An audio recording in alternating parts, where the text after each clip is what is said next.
Now, in the first two pictures, that particular syndrome is with the adrenal axis, and that adrenal mechanism down the spinal cord is what I call the fast track. It happens in moments to seconds to hours. This one is called the hypothalamic pituitary adrenal axis. This is the release of cortisol, and cortisol lasts for hours to days. One is short-term, the other is long-term. Cortisol is the anti-inflammation, anti-pain chemical. If you're getting chased by a lion or you're battling with a tribe of angry tribesmen, the cortisol helps you to reduce the amount of pain in your body, so if you're fighting or you're running, you can do it for an extended period of time. But cortisol, in the long term, begins to break the immune system down because the chemicals are very, very toxic to the immune system, because all of your energy is going for your external environment and there's no energy for growth and repair. It's like there's a hurricane coming through Austin. It's an emergency situation. You're not going to think about remodeling your kitchen, right? There's no energy for long-term building projects because the body is interpreting a threat in the external environment. It's not a time to go within. It's not a time for growth. And so if you keep the body in emergency mode, sooner or later there's no energy for growth and repair or long-term building projects. You got that? Poke the person next to you, please. This is called the parasympathetic nervous system. This is the nervous system of relaxation. When you eat that big Thanksgiving dinner or Christmas dinner, all of a sudden your salivary juices increase, your pupils constrict, your blood flow is sent to your internal organs away from your heart, and your body now is in growth and repair. And if I said to you, hey, come on, let's go jump on the trampoline a little bit, you would say, dude, tomorrow. Now, we live in two states of mind. The first state of mind is called survival. That's the animal part of us. Living in survival is living in stress. When you are in stress, you become contracted. You contract from your environment because there's a threat in the external world. We could say that when you contract, you become more particle and less wave. The body goes into catabolism, which is tissue breakdown. There's dis-ease or imbalance that's created.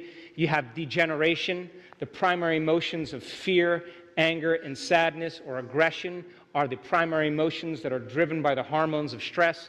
All other emotions like guilt and shame are variations and blends of these. You become selfish. It's all about the self. You define the self as a body living in the environment, living in linear time.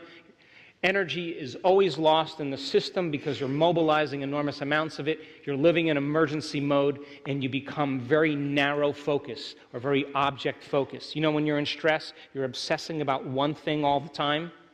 And people are saying, well, what about this and what about that? And you keep viewing the same possibility. You're not open to other possibilities, and you're focusing on your external environment, and you're focusing on an object. You're focusing on a particle, and you're missing or eliminating or editing out possibility. How many people are with me? This is what we say: you feel separate from possibility because you're more matter and less energy. You're more particle and less wave. You're determining reality by your senses, and if you're determining reality by your senses, where you put your attention is where you put your energy, so now you're trapped in 3 dimensions. You're living by cause and effect. There are limited possibilities because you're trying to forecast the future based on the past, and you're missing out on possibilities. How many people are with me? The brain is in a state of incoherence. We'll talk about that after lunch. It's imbalanced. And you are focusing on the knowns, because this is not a time to welcome the unknown. It's a time to run from the unknown because there's better chances of survival in running from the unknown. Does that make sense? If a deer is in the forest and all of a sudden a logging truck pulls up and a big machine gets off and starts screeching, and the deer sees this big machine and it's yellow and it hears the sound and it smells the vapor in the air and it tastes the diesel and feels the ground rumbling under its feet, it's going to run from the unknown because there's better chances of survival and fleeing. You with me? So then if you're living by the hormones of stress all day long, wouldn't you agree then you're going to run from any unknown possibility?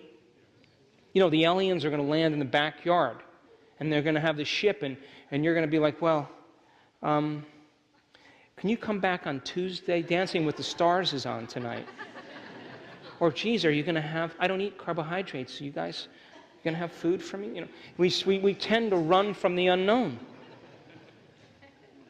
So then, when you begin to, and by the way, as a side note, there's a reason for that.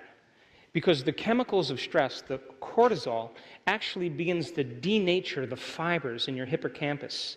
Your hippocampus is the part of your brain that consolidates memories. It's what makes known the unknown.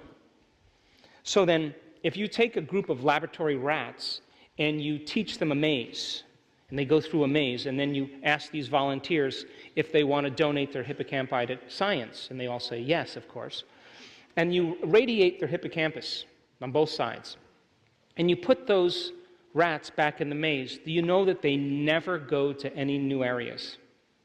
They stay in the known. You with me? So then, if you begin to denature the neurons in your hippocampus because of the hormones of stress, you will always crave the familiar. You'll stay in the known and never venture into the unknown. You with me? Now, good news, because one of the areas of the brain that actually regenerates is called the hippocampus. There's new neurons that grow in the hippocampus every time you learn an experience. So then, if you're damaging the very machinery that crave adventure and crave the unknown, then you have no mechanisms to want to embrace possibility. But if you begin to break the addiction to the hormones of stress and you begin to get beyond them, the hippocampus will naturally regenerate. And all of a sudden, you'll crave adventure again. You'll want to leave the Shire. Stop eating bacon and eggs. Now, our divine aspect of ourself, our creative aspect of ourself, is when we are in homeostasis, when we are expanding, we're emulating the universe. There's anabolism, which is tissue repair. There's health, there's order, there's regeneration. The elevated emotions of love, joy, trust, knowing, gratitude, the natural state of being, all of a sudden become the emotions that drive us to a new future and no longer keep us anchored in the past. We become selfless, which means now we're no longer defining the self as the primary mechanism. The world revolves around us. We are now contributing and wanting to make a difference. We are considering the community. The process of creation requires becoming no thing, nobody, no one, nowhere, no time. Energy is always created in the process of creation. There's growth and repair going on. We tend to open our focus. We see possibilities that we would never see before because now we're no longer limiting our mind. We feel connected to possibility. We're determining reality beyond our senses. We're focusing on the wave instead of the particle. Well, people will say to you, oh, that reality is such nonsense. You say, actually it is. Because I haven't experienced it with my senses yet, but I'll call you when it happens. Because quantum physics is nonsense. Oh, that's so unrealistic. That's right, that reality I'm working on, and I'll call you when it manifests. So it's a reality beyond the senses. You are causing an effect. You are producing an effect. You're connected to all possibilities. I can tell you from experience, I have had moments where I have connected to this intelligence that's within us, and I have felt so whole and so complete that I didn't want the moment to end. I did not want to get up. I didn't want to go anywhere. I just the only thing I could say to myself was, memorize this feeling. Memorize this feeling. This is who you really are. And it is the most familiar, unfamiliar feeling you'll ever have. And that's when you begin to drink from a deeper well. And the brain naturally goes into orderliness or coherence. We'll talk about that after lunch. And now you are craving the unknown. You are craving possibility because you are focusing on the 99.999% of reality that is possibility. You're no longer putting your attention on the particle, on matter, and determining it with your senses. You've just taken your attention off it and put it on possibility. How many people are with me?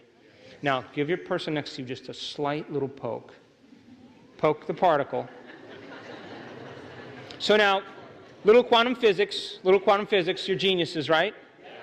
So, quantum model of reality, right? All of a sudden, Descartes and Newton are defining reality as mind and matter as separate. Descartes didn't really want to be bothered by mind because it was too convoluted.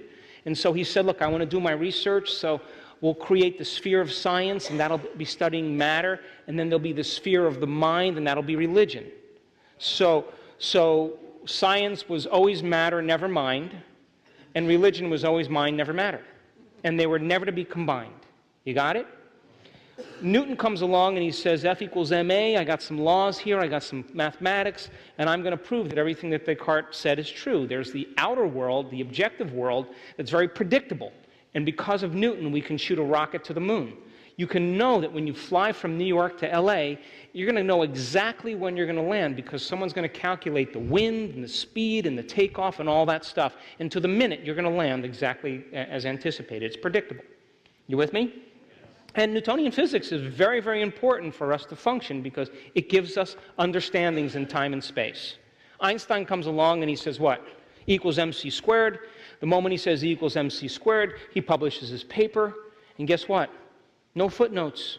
He didn't say this person said this person said this, so I'm going to say this. He said, ladies and gentlemen, this is how it is. I had a vision, I saw it, and I got to learn the mathematics to explain the vision. And what he really was saying was that matter and energy were somehow related. And the currency converter is the speed of light. And nothing can move faster than the speed of light. So then all of a sudden these physicists get together, Planck and Einstein, and they start disturbing the electrons in metal. And they're going to look to see how the electron behaves. So they're expecting it to behave just like an apple falling from the tree, or the planets rotating around the sun. It's going to, when it loses energy, it's going to fall towards the larger mass, the Earth. So when you disturb the electron, it should move like a ball rolling down a hill towards the nucleus of the atom. But when they disturb the electron, it doesn't do that. It gains energy, then it loses energy. It gains energy, then it loses energy. Instead of looking like a ball rolling down the hill, it's more like a ball dropping down a flight of stairs. Now, all of a sudden, the very tiny world is not behaving like the very large world. You with me? So then they start looking for the electron to try to measure it, to observe it. And guess what? Everywhere they look for the electron, it appears. So they take their attention off the electron and it goes back into possibility. So the electron exists in all these probable fields of information. The moment the observer comes along and looks, it collapses from energy into a particle, and that's called collapsing the wave function, or a quantum event. You with me? Give me a nod. Yes?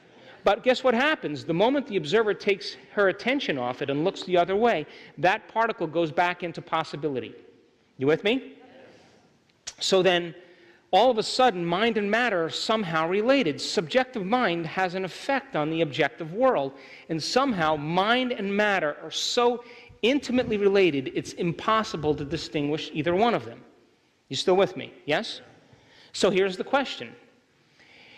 If you're observing your life from the same level of mind, you as the quantum observer are causing infinite waves of possibility to collapse into the same patterns of information called your life. Are you with me? And if you're living by the stress hormones and you're more matter and less energy, then your observation doesn't have an effect too much on matter because you're matter trying to change matter. How many people are still with me?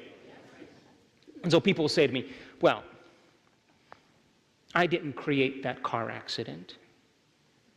How did I create that car accident? I wasn't focused on the car accident. And I always say, well, you created that car accident by not creating. You created it by default. If you're not creating, you're left to the randomness of reality and something's going to bump into you. How many people understand? So then, think about this. If you take your attention for a period of time, you as the quantum observer, off the problems in your life, off your pain in your body, off your past and your emotions, wouldn't you agree then, you as the quantum observer, if you could become nobody, no one, no thing, nowhere, no time, to surrender as a thought in possibility, wouldn't you agree then, you as the quantum observer, are causing patterns of information called particles to turn back into possibility? How many people are with me? And so then the moment you keep revisiting your life from the same level of mind, you keep freezing reality into the same patterns. You get the idea?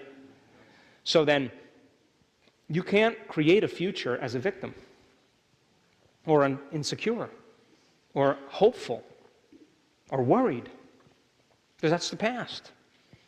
To emulate the divine is to be divine, is to be expanded, it's to be unlimited, it's to be invincible.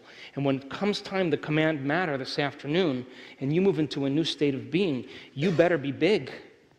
And you better feel invincible, and the hair on the back of your neck has to stand up because you are commanding destiny. You're the observer. And the moment you take your attention off your known life and you put it on your future, and your brain doesn't know the difference, you're causing infinite patterns of information to collapse into new particles called a quantum event or an experience in your life. And people have done it over and over again.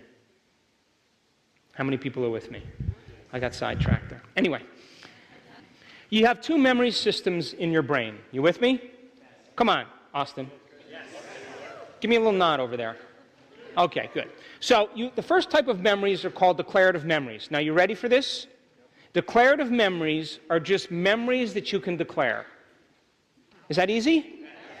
And declarative memories are also called explicit memories, and they're the seat of your conscious awareness. Now, you have two types of declarative memories. The first one is called knowledge, facts, information that you learn. And we call that semantics. And that's stored in your thinking neocortex, your thinking brain, the philosopher, the theologian, the analytical mind. You with me? Yes. So you read the book on how to build a doghouse. You read a book on how to be wealthy. You read a book on how to lead. You read a book on how to be a more patient parent. And all that information is stored in your philosophical, analytical, theoretical, intellectual neocortex. You with me? So then, the second type of declarative memory is through experience, through the events in your life. They're called episodic memories. And that's stored in your thinking and feeling brain, your neocortex, and your limbic brain. Now, this is the autobiographical self. If I've learned these things and I experience these things, I can declare them. Would you agree?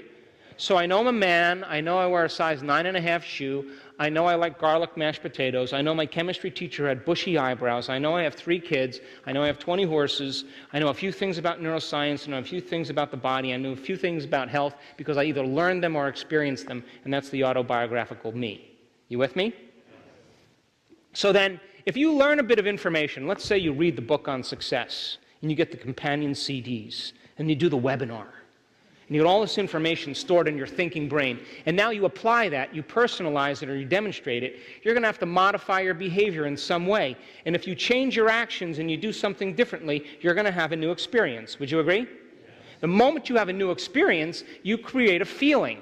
And the moment you create a feeling, you activate the limbic brain or the emotional brain. So then when you restrain your behaviors that keep you doing the same thing and you start doing something new, when you have the experience and the check shows up in the mail, all of a sudden you feel wealthy. You feel successful. Or you lead in some way and you get your behaviors to match your intentions and actions equal to your thoughts and your mind and body and working together. All of a sudden you feel like a leader or a patient parent. And so the emotional quotient then teaches the body to understand what the mind is intellectually understood. So knowledge is for the mind and experience is for the body, and in that moment you are embodying knowledge. You got it? And you are signaling new genes in new ways. So then, it's not enough to do it once, though. You have to be able to repeat the experience over and over again. And if you keep doing it over and over again, over and over again, over and over again, over and over again, all of a sudden it becomes non-declarative. Now, you know what non-declarative means? You've done it so many times, you don't even know how to declare it. You don't even know how you do it. It's subconscious, it's automatic, it's implicit, it's who you are. So you can't consciously even describe how you do it because it's a skill now. It's a habit. It's a behavior. It's an emotional reaction. You've conditioned your body to be the mind. And this is when you activate the third brain called the cerebellum, the seat of the subconscious. Now, 95% of who you are exists in this non-declarative system. How many people are still with me? So, you have an implicit memory to brush your teeth, you have an implicit memory to put makeup on, you have an implicit memory to wash yourself in the shower, to drive your car and go through the same routine behaviors. All of those things have become subconscious automatic programs, and that's where 95% of who you are exists. You with me? Now here's the question. If you were to change, then if 95% of who you are is here, wouldn't it be a good idea to become conscious of your unconscious thoughts? Become aware of your unconscious habits and begin to go into the operating system and become aware of your emotional reactions. And the more conscious you become of these unconscious states, the more control and dominion you have over them. Would you agree? Yes. So then, you learn a bit of knowledge, that's called philosophy. You apply that knowledge, you initiate it, you do something about it, you have a new experience, and then you move into a state of being if you can repeat the experience. And that's my definition of enlightenment, by the way. Knowing that you know, because you're in a state of being. So you can be an enlightened victim, because you know that you know how to do that, right?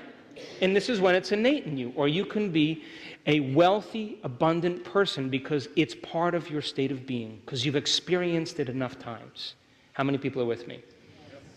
So a friend of mine, I met with him in New York, and we had lunch together, and I was running through New York, and he's a successful businessman.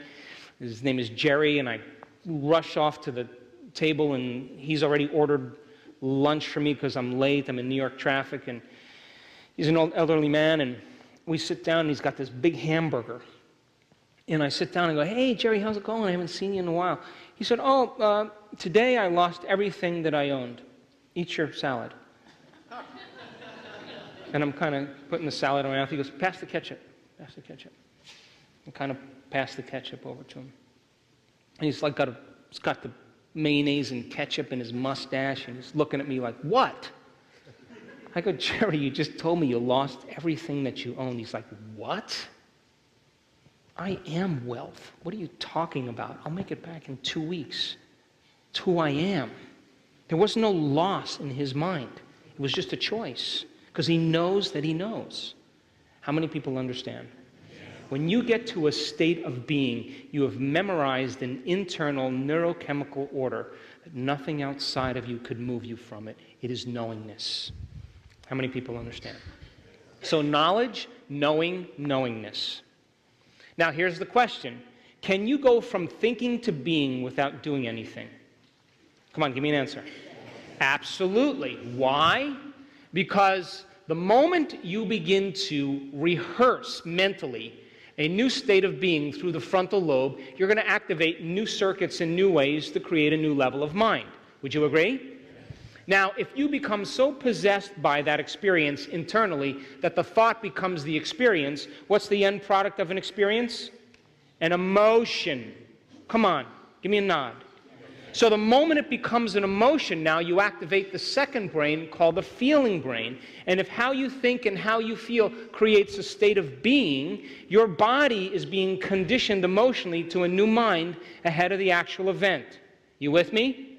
If you can revisit the experience over and over again, and you're thinking and feeling differently, you keep practicing it, the body becomes the mind, or the mind and body merge as one, or you memorize a neurochemical state, and now you are in a state of being. And you just went from thinking to being without doing anything. And when you're in that state of being, and you get up, you're more prone to do things and think things from that state of being. How many people are with me? Now, some people say to me, "Oh, Dr. Joe, well, that's fake it till you make it." I'm like, really? Really? You ever drive down the road and you're thinking about telling off that coworker, and you start thinking, "Oh my God, this is what I'm going to say to her." And you're driving down the road and you become so possessed by the thought that the internal picture becomes more real than the external world, and you're rehearsing what you're going to do, and the thought becomes the experience, and neurotransmitters activate neuropeptides, and neuropeptides signal your adrenal glands, and all of a sudden you're getting a rush of adrenaline. And then you say, "Oh, no. You know what I'm going to do? I'm going to write an email." And all of a sudden, you're in your mind driving to work, writing this email. And all of a sudden, the chemicals are happening. No. You know what I'm going to do? I'm going to get the boss. We're going to go in. We're going to sabotage her. I'm going to tell her. And you start running through these scenarios, and the thought becomes the experience. Would you agree that sooner or later it's going to get into the body, and you're going to make the hormones to prepare you for the event by thought alone? You get to work, hello, slam the door, walking, talking maniac. And all you did was drive to work. You went from thinking to being without doing anything. Would you agree? Or are you sitting and you have a sexual fantasy and you become so involved in the fantasy that the inner picture becomes more real than the external world? And all of a sudden you open your eyes and you're feeling differently and being differently than when you close them. Would you agree? You went from thinking to being without doing anything. And that is the purpose of meditation, is to move into a state of being and allow the inner picture to become the experience and emotionally teach your body what that event is going to be like ahead of the actual event. So when you combine that intention with an elevated emotion, you are in a new state of being. And if you keep practicing it over and over again, it will become familiar to you. And wouldn't you agree with me then that in your life, when you are falling from grace, if you are moving into a new state of being every day, shouldn't you be able to excuse yourself when you're knocked out of balance and bring up that state of being on command just because you've practiced it so many times? Isn't that the purpose of all of this? Turn to the person next to you and tell them how you go from